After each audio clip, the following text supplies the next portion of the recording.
मोदी सरकार के पास अब नई आइडिया खत्म हो गई है। ये बजट भारत की कहीं अधिक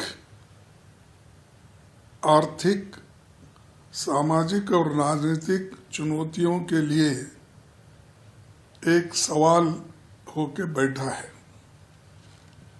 और खास करके ये बजट गरीब तबके के लिए इसमें कुछ नहीं है।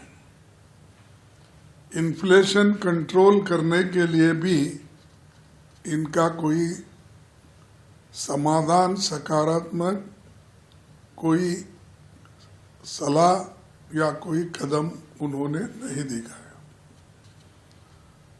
आर्थिक इकोनॉमिक सर्वे का जो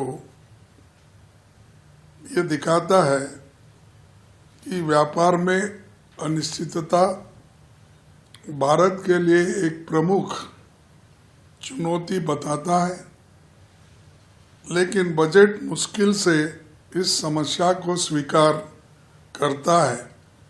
इसी तरह रुपए का गिरते हुए मूल्य के निपटने की भी कोई योजना उनके पास नहीं है।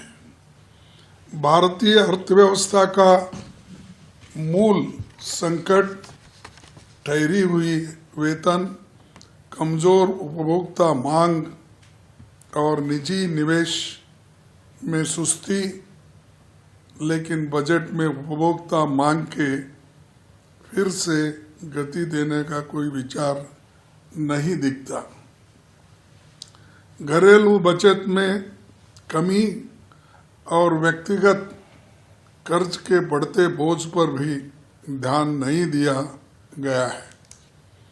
युवा शक्ति की तमाम पैकेजिंग के बावजूद शिक्षित युवाओं में फैली व्यापक बेरोजगारी के संकट का कोई समाधान नहीं है।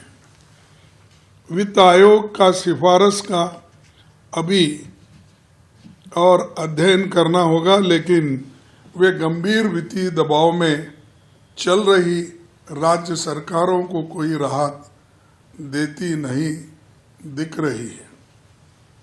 असमानता ब्रिटिश राज के दौर के स्तर को पार कर गई है, इनइक्वालिटी, लेकिन बजट में इसका जिक्र तक नहीं किया गया है।